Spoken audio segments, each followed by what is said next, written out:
Welcome back to Rick Shiels Golf Show podcast, everybody. I'm your host, Rick Shiels. I'm here with co-host Guy. Episode number 108. 109. 109. I feel like 108 was so memorable. I wanted to kind of say it again, but 109 Well, you've actually got the name of the podcast wrong, Rick. This is what you don't. I don't think you know the new name. I've renamed the podcast. Oh, this is now ready for this. Drum roll, please. Diddler, diddler, diddler. The We Love Tommy Fleetwood Appreciation Society podcast. All right. Well, I was going to go with three other options. It was either the Rick Shiels Badminton Show, the Rick Shiels F1 Show, or that the soccer show. That would have been my third option. Oh, soccer show. I've gone off soccer. Yeah. That's very last year. That's like my fourth favourite sport now. Exactly. It was good last week, wasn't it? Last week, last week's podcast was good, I think, and it seemed to go down well with really people. Good. We've also since filmed with Tommy Fleetwood the video we wanted to film, which is out this week, which we could talk about to some degree. We can't give away the results, but talk to me about the video with Tommy. Yeah, so, obviously when we did the podcast with Tommy was filmed on the 1st of December, and we were at JCB ready to spend a full day filming and then do the podcast after. And then because it kind of snowed, it was actually the 2nd December we filmed it in the end. Weirdly, it just snowed around JCB, so all the greens were frozen, everything was white. Obviously, we talked about it on the podcast. Nothing changed that day, so we basically filmed the coaching video, which is coming out soon as well, which I think you're going to really enjoy. 5 fantastic tips from one of the world's best golfers, Tommy Fleetwood. So that's going to come out soon. But then we rearranged, and I didn't want to bank on it until we definitely filmed it, because sometimes things can happen. Weather can change. Tommy Fleetwood decides he doesn't like me. Whatever it is, things can change. So anyway, luckily, we managed to lock it in. Friday just gone. A very mixed day of weather still. Yes. Wasn't ideal, was it? No.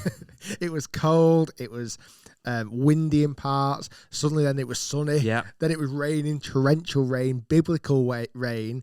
But I tell you what, give credit to Tommy, and I'm sure I explained it in the video as well. For somebody who is one of the best golfers in the world, who's played in the best golf tournaments around the best golf courses, obviously JCB is an amazing golf course, but how good was he?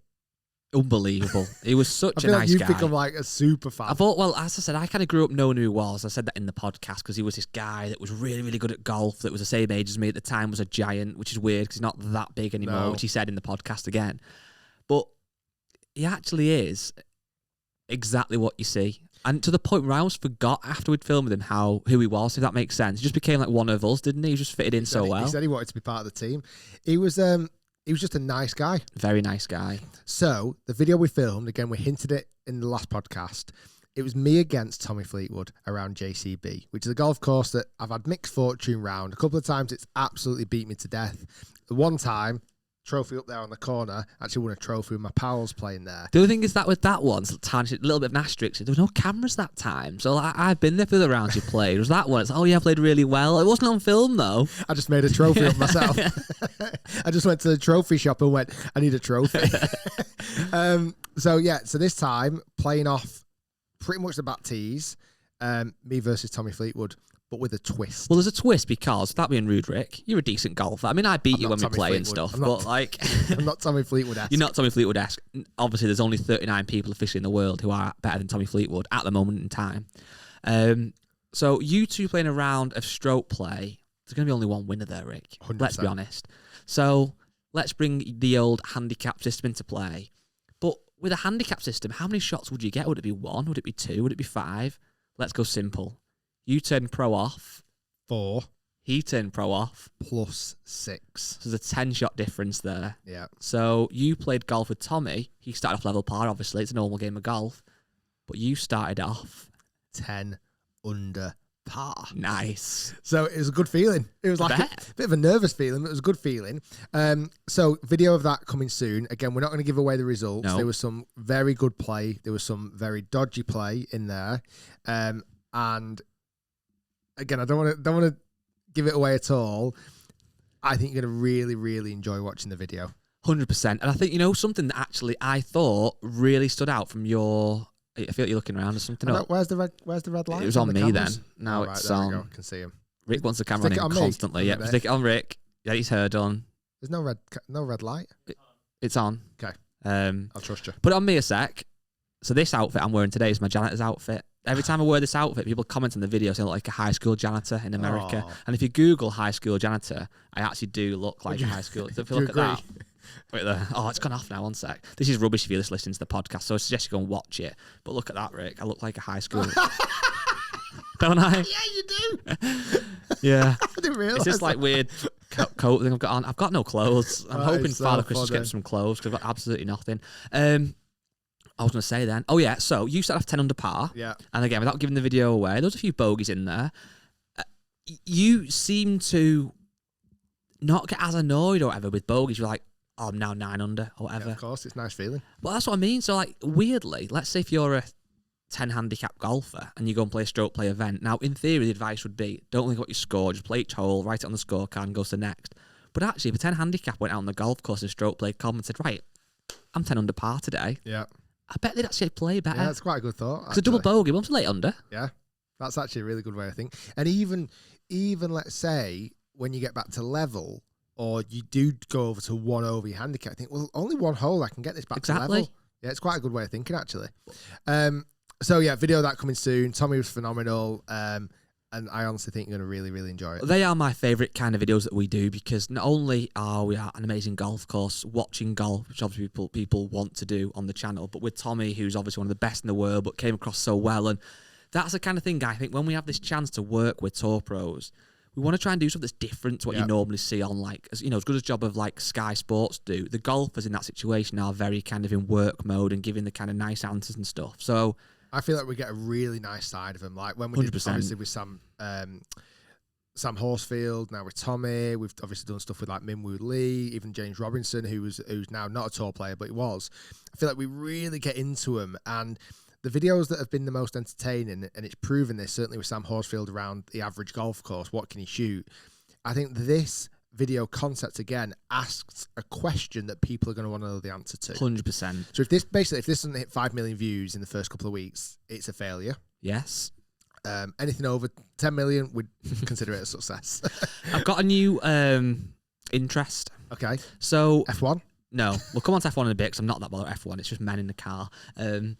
But And referees. JCB, which is obviously where this video with Tommy was filmed, we've been to a number of times now. Yeah. It's a phenomenal golf course, and weirdly, although I've played it once and walked around it 2 or 3 times now, whatever, I actually appreciate it more walking around it because you see more of the golf course, you look at stuff differently, and it's awesome.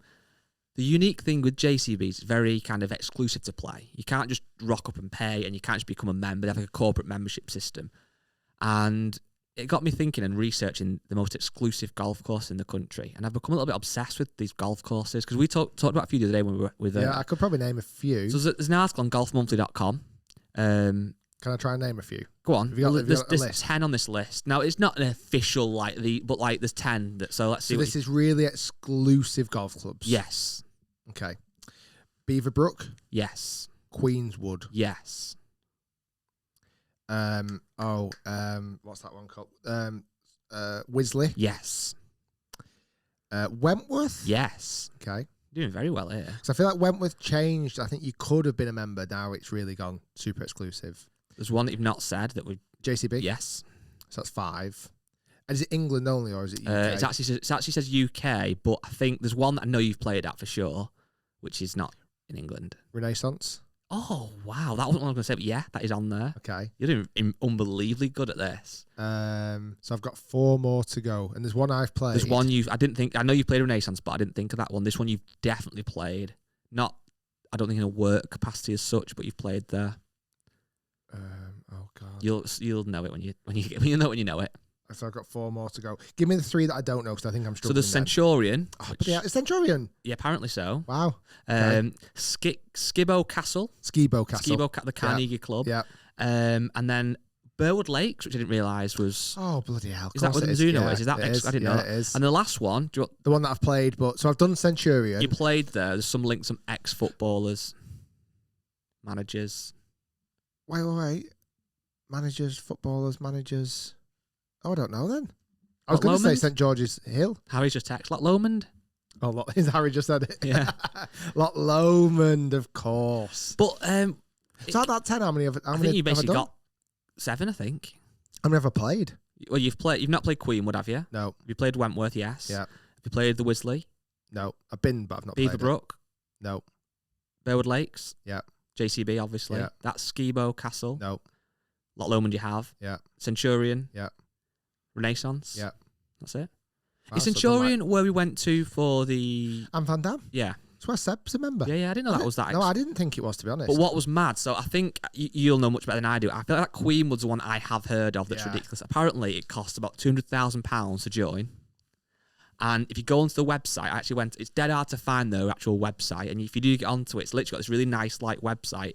And you can't go on anything other than member or guest. And you click on either of those, so you have to like log in. Yeah. The only other part of the website you can get onto is the careers. If there's obviously advertising like chefs and bar staff, etc. There's nothing else you can see on there. From what I understand as well, it's Queenwood that's super protective about like when people go like taking pictures. Really? Yeah, they almost vet it. Does it make you want to play him more? A little bit. Yeah, it does me. A little bit. I saw a question actually in the podcast group a while ago, and I can't remember what the response was around it, but it was interesting. Kind of links this to some degree.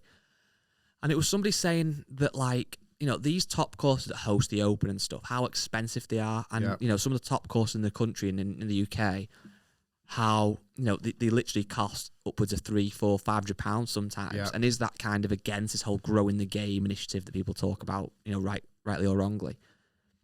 I've weirdly not got a problem with these golf courses charging a fortune to play. Because it's kind of supply and demand, isn't it? Of course it is. Everyone knows you can go and play your local muni for probably £10 or even less in some instances. Or, you know, a decent track you can go on to for 20, 30 quid. You can go to driving range, they can be cheap, etc. If there's a golf course that hosts the Open that charges a fortune, does it bother you? Do you feel offended by it? Or I can get why people would be, but... Because, again, I'm not agreeing sometimes with the actual price itself, but the concept of the price being more expensive is because when you go to an amazing golf course like a Royal Birkdale, which I'm sure is expensive to play, the quality is unbelievable, isn't it? The service you get, the greens are going to be fantastic, the tees, the fairways, the layout, the history. Yeah, you're walking down the fairway of Tiger Woods has walked down that fairway. Jordan Spieth has won there. Yeah. Like Padraig Harrington has won there. You're walking down the fairways of greats, and there's not many sports you get to do that. No, you can't go and play at Wembley. You can't go and play at the bloody Super Bowl stadium or whatever that is. So it's expensive. Yeah, it's supply and demand, but also I think that expense kind of makes it enough. What's the right word? It gets reinvested back into the golf course to keep the upkeep great. But if you did charge too less, imagine the footfall it would get. Like a local muni is all about mass. Yes. And you want those places. You want a £10 green fee.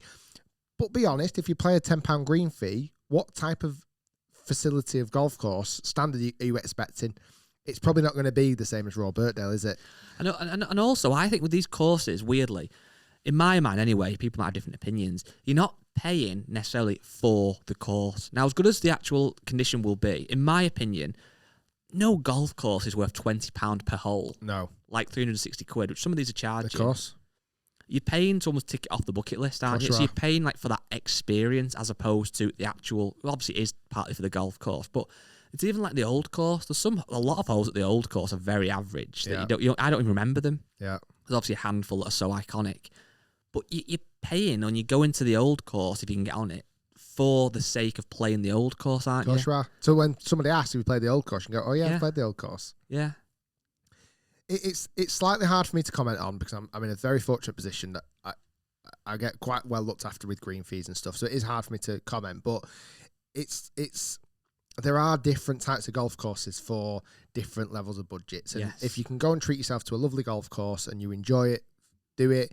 If you think that that's out your price range or you don't think you'll benefit from it, don't worry. There's lots of other options. It's a bit like going to a driving range as well. Like I used to work at Trafford and it always used to get, well, it still might do, kind of get a little bit slagged off about the price of golf balls, etc.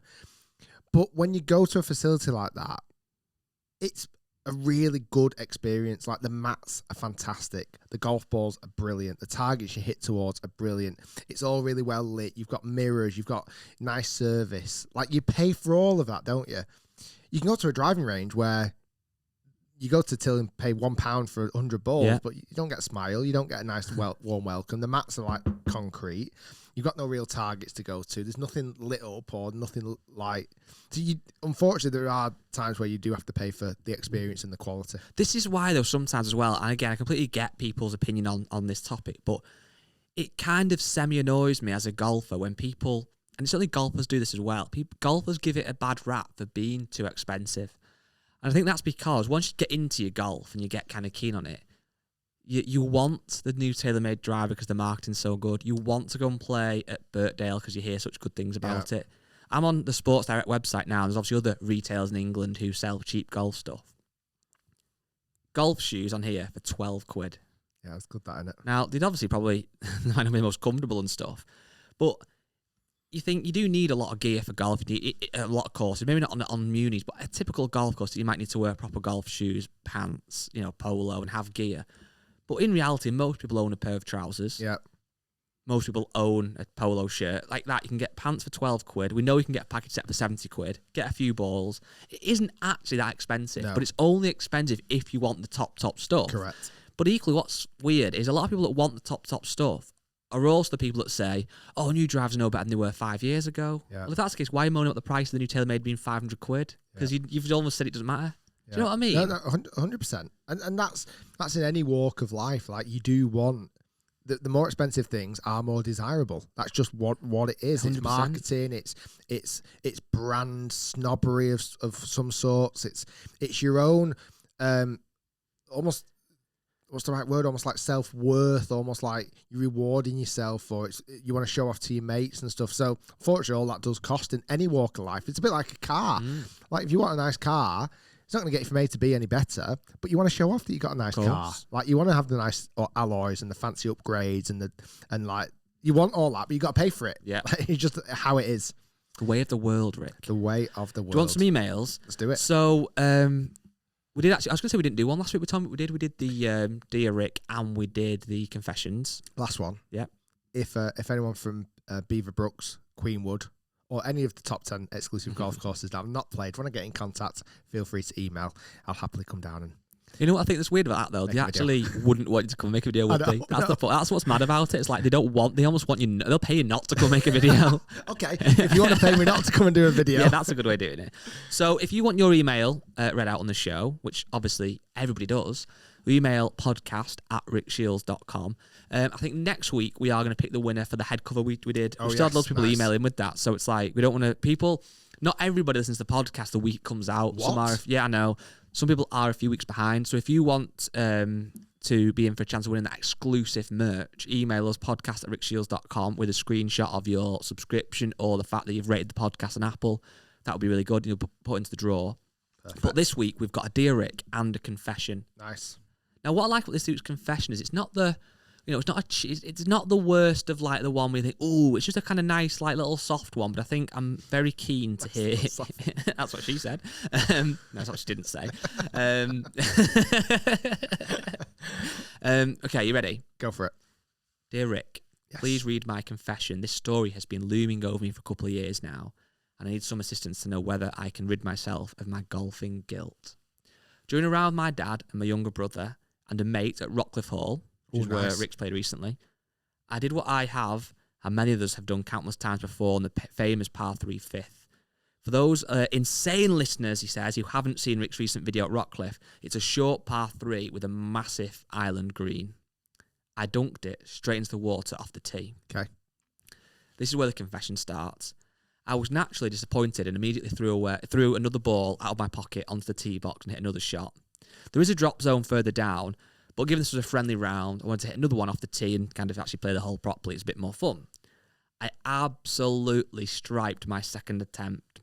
Lo and behold, the ball landed softly on the green before rolling straight into the hole. Unreal scenes.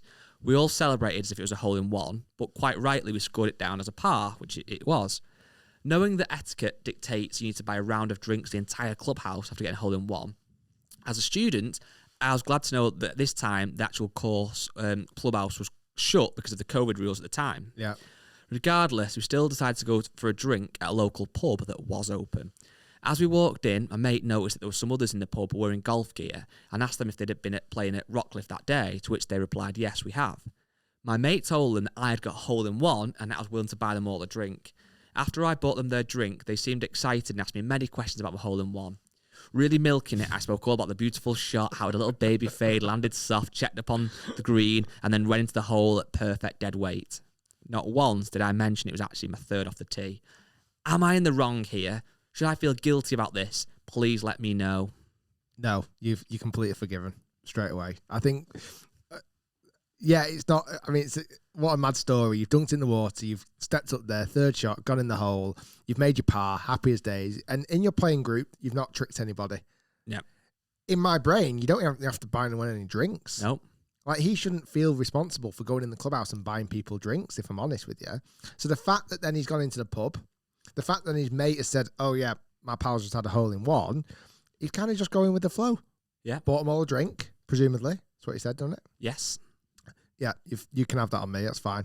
Absolutely not a problem at all. Do you think, though, it would have been even a better story to say, well, actually, no, guys, it didn't have a hole-in-one. What happened was I fired it into the water, then placed one down, and then get a 3. No, I don't. It's a bit of a kind of an old wives' tale, isn't it? It's a bit of a fish story. Yeah. Every fisherman went in the pub after a hard fish, if that's what you call it. I said, "Oh yeah, I caught." It was this. In reality, they caught a little tiddler, and they come in and suddenly they caught a shark. Do you know what I mean? So yeah, if he's going in there and pretending he's caught a shark for the day, who are we to condemn him? We've all caught a shark. No, I agree. It's not really a bad one. I feel like this guy must be I don't want to say his name, but he must be a nice guy to feel almost guilty about that. The only thing I do feel sorry for him is the fact that forever now, someone says, "Have you ever a hole-in-one?" He's kind of got to say, "Well, no, but yeah," or "Well, yeah, but no." Like that must, because it is a hole-in-one. I know. He's played from the correct tee. He's got the ball in the hole in a shot, but obviously it's his third. That must be the worst thing ever. That. He's up there, isn't it? I told you, I don't know if I said this on the podcast before. I've had a fake albatross one time. I think you know about told this. Me, yeah, I remember. It was at my old club. It was a par 5 and hit this quite a nice drive. And I had about, let's say, 230 left into the hole. And I didn't really have a shot that would get me there. So I thought, I'm going to play like a 3/4 kind of hybrid and just float one in. And I literally topped it 5 yards in front of me into a faux bunker. Thought, well, I'm still behind me. I'll have another go at that shot because it's a shot I'd like to have in the locker. So I dropped another ball down, hit this really nice hybrid 3/4. It just popped up. It was quite sunny, quite warm.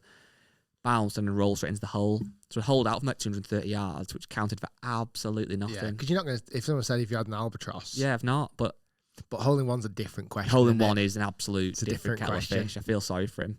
I mean, a bit, going back, almost be a bit like playing St Andrews on a simulator. And if somebody says to you, you play St Andrews, you go, oh yeah, play St Andrews. Well, you're not really, have you? Played on a simulator hole-in-ones? No, I don't. No, I'm not having them. It's all computerized. Like, I mean, you've got to have hit a good shot, you presume, but it's all computerized. I don't think they're fixed as such. Well, every 100 shot goes in like a fruit machine. Yeah, imagine just to keep you carry on. One more go. But yeah, no, I think there is obviously some skill involved in that. But a simulator, typically, you've hit a number of shots, haven't like.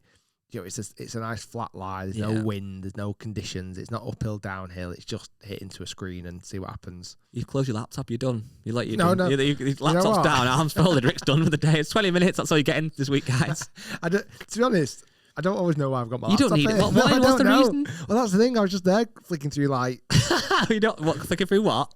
Analytics for the YouTube channel. But like, I was like, what am I doing here? Why am I bothering even looking? Yeah, no, I think unfortunately for that young man, it's not a hole-in-one. And I think you've summarised it quite well recently. If there's an asterisk next to it, it's just not one, is it? Well, that's it. We get a lot of this again on the Facebook group. And if you're not a member of the Facebook group, join. All of your excitement. Go on Facebook, the Rick Shiels Golf Show podcast. We've got a group. You can join it and get part of the banter. There's loads. Too much. In fact, there is too much banter. In fact, don't come. Yeah, don't join it. It almost makes me feel dizzy how much banter there is. I go onto Facebook sometimes feeling dead calm and relaxed. It's like 6:30 at night. I just have my tea. I'll have a quick look on the Facebook group. Next thing I come off and I'm like, whoa. It's just banter. It's too much. Banter hangover. But I've actually got a good dear, Rick. Do it. And this is one that's like not really necessarily needs an answer as such, but more your opinion. Okay. So, morning, Rick and Guy. So it was obviously sent in the morning from a very punctual listener. We have just had our end of season club presentation night, which was a great evening. until the most contentious award, Oh. the most improved golfer. Okay. There were 3 golfers in the running for this award, all at various ages and length of time they've played golf. Okay. This is the first awards evening since the first lockdown, so all the golfers have had about 18 months of practice before this award was given. I won't mention any names. As if they're all practicing just to get this award. Most improved golf. I always feel like most improved awards are a bit like when I was a kid at football and I was rubbish. It's like, oh, you can have most improved footballer. Correct. Yeah, you kicked it once today. Well done. I won't mention any names, it wouldn't be right. But here's the 3 players that are in for the running. Player 1. At the start of lockdown 1, they're off handicap of 26. Okay. And now they're off 10. Decent. Just before we go into this, was the world handicap system in place at the start of the first lockdown? I feel like it was. Yeah, it was. I think it was 2020. So yeah, this is all new handicap. Player 2, at the start of lockdown 1, they're off 5.9. Okay. At the presentation day, they're off scratch. Decent. And player 3, at the start of lockdown 1, was 12, and now they're 5. So go through those again. 26 to 10. Yeah. 6 to scratch. 12 to 5. I can almost picture the 3 people in my head. Go on then, elaborate, please. I feel like the 6 to scratch is a young lad. Okay. 16-year-old, having the dreams of becoming the best player What's in the he world. called? Chad. I forgot we're in America. Surname, have you got a thought with that? Williamson. Okay, nice. So Chad Williamson. I feel like at 16 years old, he's wanting to make it. Mm-hmm. He's got into the game. Quit baseball to get more into his golf. Or cricket. And then he's just grinded. Like he's in that age where he can go every week, like having lessons, watching every single YouTube video, has the latest and greatest. Definitely has an electric trolley these days. Yeah. Like a motor caddy or something. Because they all do, don't they? Of course they do. These 16-year-olds. Yeah, I did at 16. You didn't? You did. Did you not? No! My golf course was unbelievably hilly. And I was taking it quite seriously in my golf. So if I'm walking 4 miles up a hill with a golf bag on my back, my performance is not good on top. We used to pick on the kids with electric trolleys. We used to turn the clubs upside down and put them in the wrong way around. If Motorcade ever want to sponsor the podcast again, Rick will change his tune. But at the minute, he's not sponsoring us. Don't buy an electric trolley. Bully people that use them. I don't bully him anymore, but I did. When you got it on the cast, when someone headlock, I was like, Rick, why have I got the guy in the headlock? Oh, use the power caddy. You're always hitting people. No, I still put people with power caddies in the Not Motor Caddy though, yeah, fair play, admittedly. So 16, he's got all the latest and greatest. Mum and dad are fairly wealthy. I was going to say, I can't send a podcast. His mum's a MILF. Wow. I'll have to somehow edit that out. Ex-lady captain. And then, so that's who Chad is. Yeah. Okay, he's never going to make it.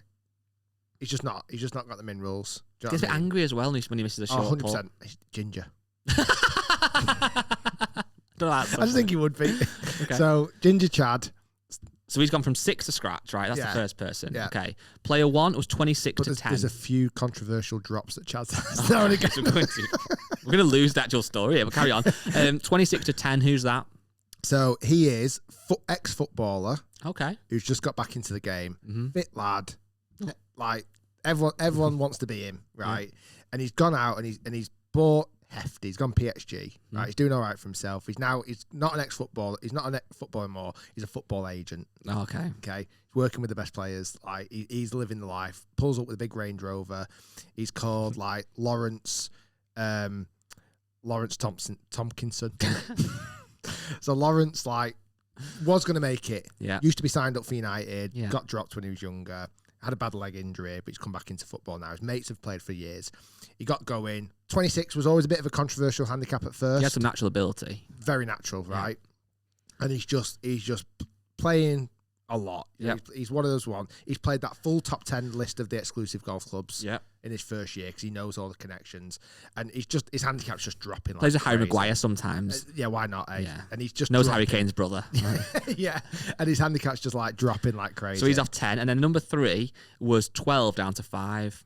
So this is Philip. Mm-hmm. Maguire.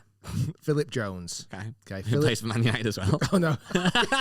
How weird is that? Philip Donaldson. Okay. Now, Philip is a stat man.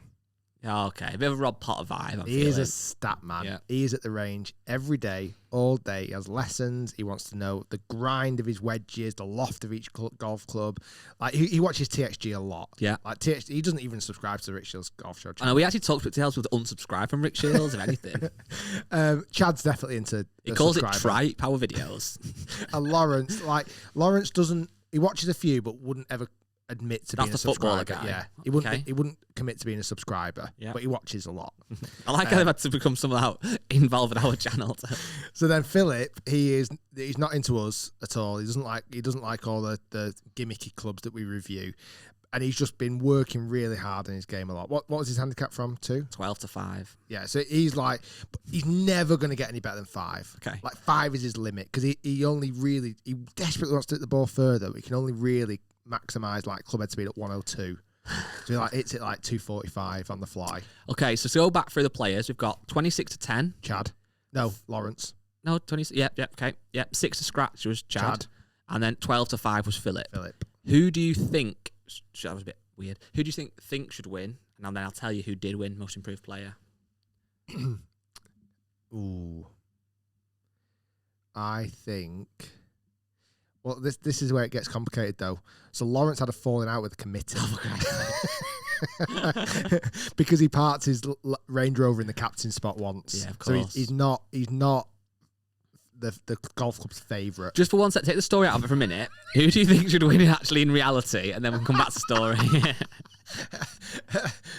Nobody knows who Philip is. Like nobody knows what he looks like. He just turns up and like if he picked up the prize, he'd be like, "Who's this guy? I've never seen him before." But he's a member at 2 clubs. Yeah. Chad, everyone knows him. Nobody particularly likes him. He snaps his golf clubs now and again. But the golf club love him. Chad's going to win it. But just take the story for one side again.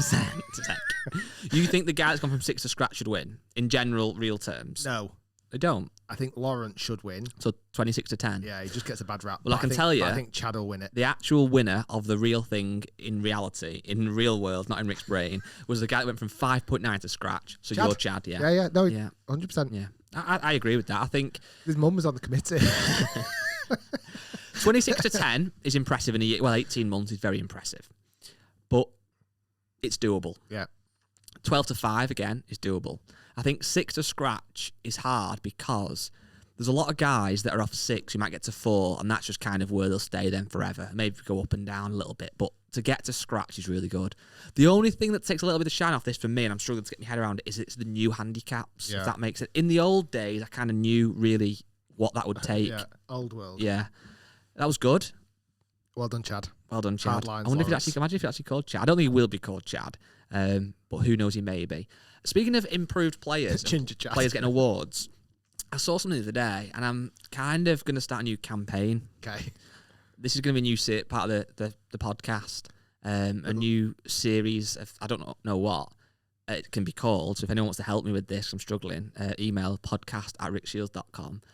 But I want, we joked about how the Tommy Fleetwood Appreciation Society. Yeah. I actually want to join and create a real legitimate society for something. Okay. So, what for? VJ Singh. I want to form the VJ Singh Appreciation Society. Yeah. The VJ AS. The Jazz. Anyway, do I tell you why that is? Yeah. So let me. This doesn't sound very good so far, but trust me, it gets good. Okay. So the other day, I was on Twitter scrolling, as you do, and I saw something that was the world #1 at the end of the year. Right. So December of each year, from like 2000 to modern day. As you can imagine, the 2000s, it had like a picture of the person. Oh, I saw this. It was a flurry of red, tiger in a red t-shirt, red polo. Other than 2004, and there was your friend of mine, VJ Singh. And I was 13 in the majority of 2004. I turned 14 towards the back end of the year. So I do remember VJ Singh being class. Yeah. I really do. But I was probably still a little bit too young, but like with the Tiger era, to appreciate how good he was. So I got a little bit of research, have a look online. Okay. In the year 2004, VJ Singh was absolutely unreal at golf. And I almost feel, although I'm a massive Tiger fan, I feel like he doesn't get maybe the recognition he deserves. Okay. To the point where I said to Harry before off camera, I said, do you know who VJ Singh is? He's like, oh, that old golfer guy, or something like that. And I was like, yeah, how do you know who he is? He went, oh, I used to see him on Tiger Woods' PJ Tour game. Which is fine. Yeah. But in the year 2004, he won 9 times. Decent. So he won in February, in April, in May, in August. He then won the PJ Championship in August. He then won 3 times in September, and then he won in October. And he finished the year world number 1. And think how good. Did he go on the April after and win the Masters? No, the Masters was actually a couple of years before in 2000. Okay. But he basically, I mean, and think how good Tiger was then as well. You had your Ernie Els, your Retief Goosens, Phil Mickelsons. This was a serious era. Adam Scott, Mike Weir, Stuart Singh. Loads of these guys were knocking around. And he was that dominant. And I then looked online, it's all Wikipedia spash, but I then looked at PJ Tour wins in a season the most. Now, there is some mad ones of Byron Nelson, I think, won 24 in one year or something, but there's kind of a slight asterisk next to that because it was when the World War was on and a lot of the golfers went to war. He won 18, sorry. But in the modern era, in the kind of realistic modern era, the most in a season is 9, and that's by Tiger in 2000 and VJ in 2004. Everybody talks about, and rightly so, the Tiger Woods 2000 of course. Year. Why don't we talk more about VJ Singh? Fair dues. Made a good point there. So I just want to get some recognition on VJ Singh's name. A lot of people sleep on VJ Singh. And these young kids knocking around, go, oh, is that guy that was on a game a few years ago? We need to somehow, I don't know how we do this, but get VJ Singh the recognition he deserves. See if he'll come on the podcast. I'd love to get a trophy made and give it to him. Okay. I just feel passionately about this. Oh, I can tell. Well, you're scrolling. I'm looking at VJ Singh. All right. He is 58-year-old. Yeah. Because hasn't he done well now on the Champions Tour? He's done well on the Champions Tour, yeah. Yeah, fair dues. So that's it. I think if you're listening to this podcast and you're younger and you don't quite know who VJ Singh is, I suggest you have a read about him, watch some videos, and let's keep his name at the top where it should be. One. So just go on his Twitter. Yeah. PJ Tour golfer, obviously. For sponsorship inquiries, email such an email. Let's email. Why don't we sponsor him? Let's give him the podcast. Imagine we were sponsored by the Rick Shiels Golf Show podcast. But imagine though, like how good he must have been. Anyway, that was just my little story for today. That I want to start a society. If anyone wants to join me and be part of it, feel free. I don't know what we'll do. We'll have like maybe monthly meetings. We can talk about VJ Singh and stuff like that. Monthly meetings. That was a curveball, that one today, guy. I didn't expect that. Well, moving swiftly on from VJ to my favourite golfer, and we have to talk about him every week to the dismay of some other people listening. We've had a few comments about this, but obviously every week we mention Tiger. And the new Tiger news is that this week he will be playing in the PNC tournament with his young boy, Charlie. And VJ's playing in that. Of course. I don't know anything about VJ Singh, really. I didn't know he was playing. But if you remember last year, Tiger and Charlie teed it up, and I was actually watching the clips back on YouTube the other day at the weekend of how good Charlie Woods is. So good. Now, he's had another year to practice his game without pressure on this young lad. How old is he? Like 12 or 13 is he now, Yeah, Charlie? probably it's about that age now, yeah. His golf swing is absolutely unreal. If you've not seen it before, go onto YouTube and type in Tiger Woods PNC and you'll find the videos are like 2 10-minute videos are really good. And it's back this week. So there's Tiger. He's playing with his son. Yeah. Do you want to know some names? Go on. Right. Bubba Watson and Wayne Ball. Not quite sure. I don't know who Let's that go is. Wayne Ball. Is that his son? It must be, Oh, yeah. right. David Duval and Bradley Duval. Gary Player. Sorry, I'll tell you I'll do it. Gary and Jordan Player. Mm-hmm. Henrik and Carl Stenson. Mm-hmm. Jim and Tanner Furyk. John and John Daly. Yeah, little John Daly's class. Justin and Mike Thomas, who won it last year. Yeah. Lee and Daniel Trevino. Mark and Sean O'Mara. Matt and Cameron Kuchar. Nelly and Peter Corder. All right, nice. I think that's her dad. Yes. Because one of the Corders got married this weekend, but I don't think it was Nelly. Nick and Matthew Faldo, or Sir Nick Faldo, Matthew Faldo. Nick and Greg Price. Podraig and Paddy Harrington. Oh, nice. That's a good one, isn't it? Rich and Michael Beam. Stuart, there's only the last few. Stuart and Regent Sink. Tom and Sean Lehman. Tom and Michael Watson. Tiger and Charlie Woods. Nice. And VJ and Quaz Singh. So I'm going to cheer on for VJ Singh. But did you also see Tiger's real caddy, Joey LaCava, is in the bag, and his son is going to be on Charlie's bag, which he did last year as well. I I'm excited to see him play. I'm actually more excited to see Charlie play than Tiger, because I imagine Tiger's going to take it very easily. I think he'll be riding a cart. Yeah.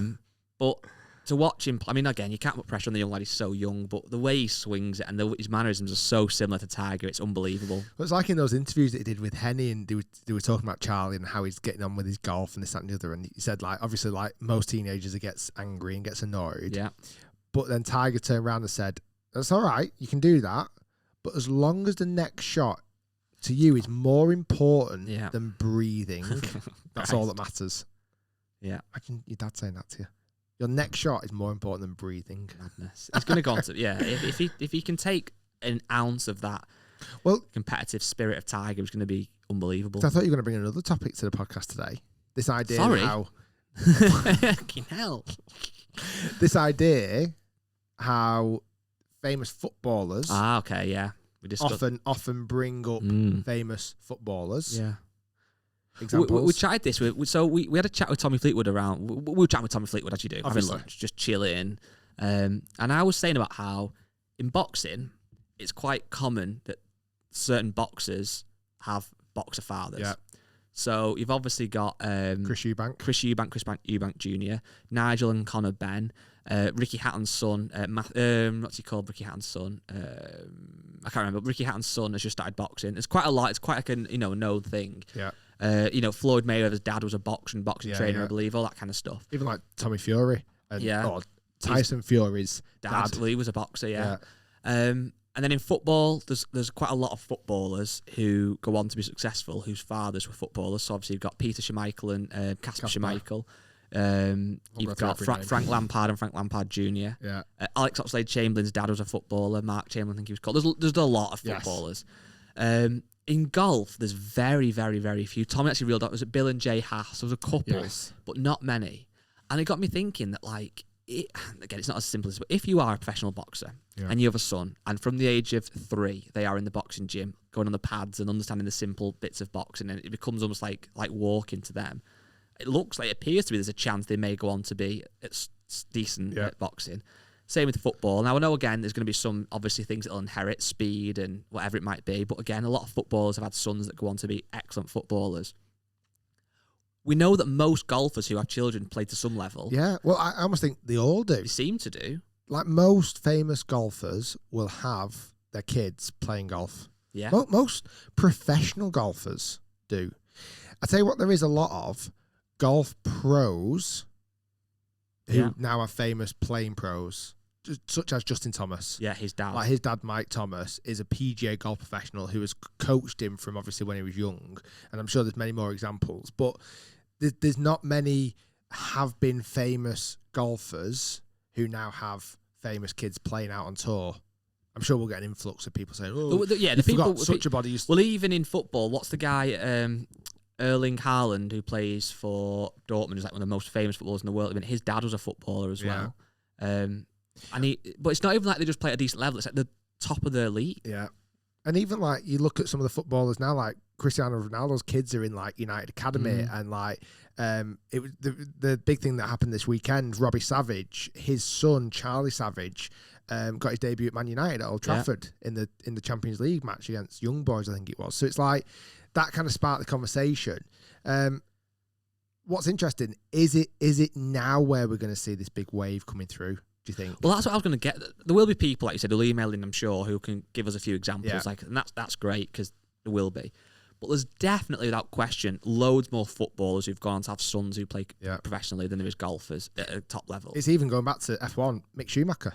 Yeah, Michael Schumacher's son. Yeah, like he was not competing just yet properly, but he's there. He's in the race. Well, is it then because with golf, you might have the genetics to some degree, but it just takes so much more than just being. I don't know. Is it the practice? Skills that you learn are much harder to learn, should I say? So skills that you require are much harder to learn. Possibly, yeah.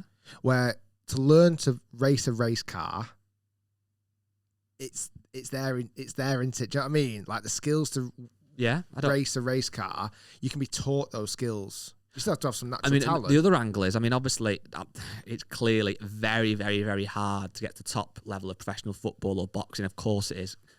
But, like, I suppose as a footballer, a lot of your practice is done in a team where you will get told what to do. And obviously some of them will go on and practice out of, on their own and stay doing free kicks or whatever. But golf, you have to do it on your own, don't you, really? Yeah. And you have to have that want and that desire. And like Tommy said, that he was practicing all conditions, so he wanted to be as good as he could be. Is it, again, that if you're born into a family where your father's a famous golfer and he's worth multi-millions of quid, although you might like golf, you may not have that desire to go out and practice for 6, 7, 8 hours a day in the rain like your dad would have done potentially. Yeah. Is that the reason? I don't know. The other final little one, and this is probably quite a cynical look at it. Do you think in football, if you have a famous surname, you get spotted a little bit easier by the scouts? Possibly. Do you suddenly get a little bit of a leg up just because of your surname? Yeah. Rightly or wrongly, do you get some more advantages, let's say? Because let's say a scout goes and watches a match and suddenly they see on a start sheet Cristiano Ronaldo Jr. Yeah. They're going to watch Cristiano Ronaldo Jr., aren't they? 100%. Where in golf, you can't do that. Like if Ian Poulter's son, Luke, wants to then go and play in the Open, his dad can't influence that, can he? The only thing, he'd have to do it off his own merit, wouldn't he? He has to do it off his own merit. So the only thing he could say then, and that is definitely true, is that someone's, again, Luke Poulter, for example, Ian Poulter's son, you'd think, going to have the best equipment, the best coaches, the best facilities at home. Yep. So although he might not get necessarily invited to go and play in the tournaments, he still should have the best chances. Yeah. And he looks like he's going to be a really good golfer. Yeah, so he might go. I don't know. It's just something that caught me. I mean, there's other sports as well. I'm sure there's loads of examples where people don't necessarily have sons that go on to be champions. But I just thought compared to certainly football. Well, even that thing, Max Verstappen.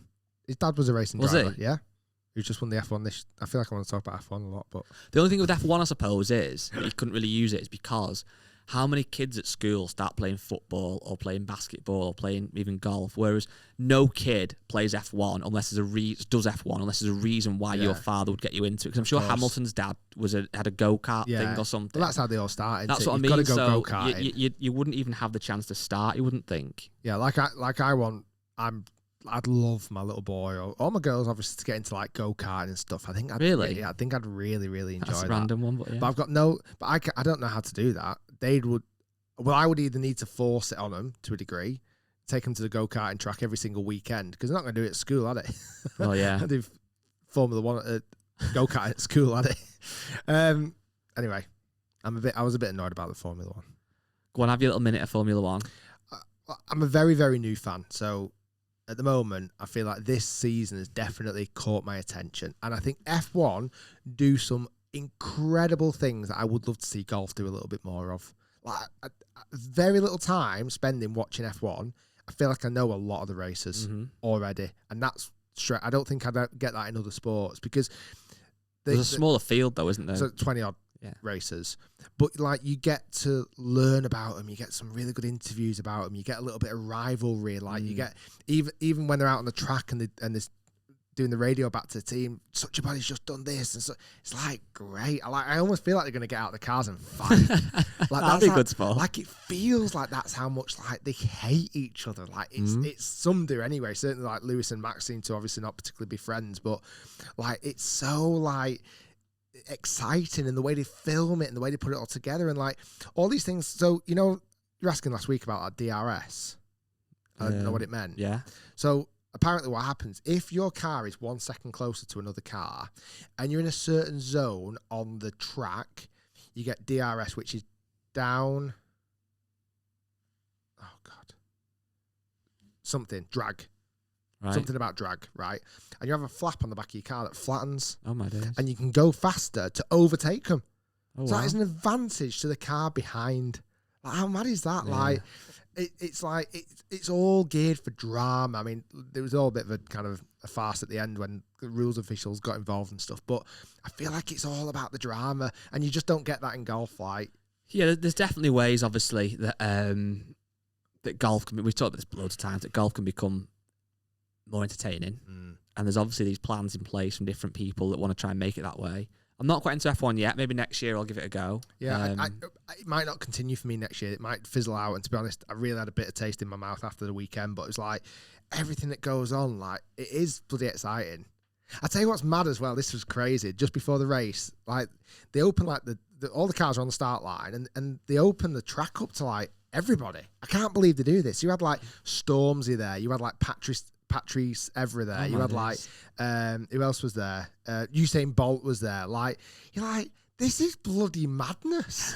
Like, how are you all here moments before the race is about to go? Yeah, that's mad. But yeah, it's good fun. You know, it's got a vision then of like, you know, you have your little phases of like, it was footy and badminton and F1. I bet you're going to like next year, like say March, for example, you'll be like walking around the Trafford Centre and somebody's a bit behind the podcast, but sees you, will come up to you and go, and there's, hiya Rick, nice to see you. And you're, hiya, yeah, can I get a picture of you? Yeah. Oh, and they'll go, it's watching the F1 tomorrow. And you'll be like, no, quit that fucking, that's 6 months ago. Well, that's the people like say about darts, like that was a long darts. Long time well, yeah, ago. we've had a lot of little phases, haven't we? But yeah, I did like it. I did, but it wasn't. I was a bit frustrated at the end. Anyway, that was F1. Never mind. We potentially might have an exciting trip this week.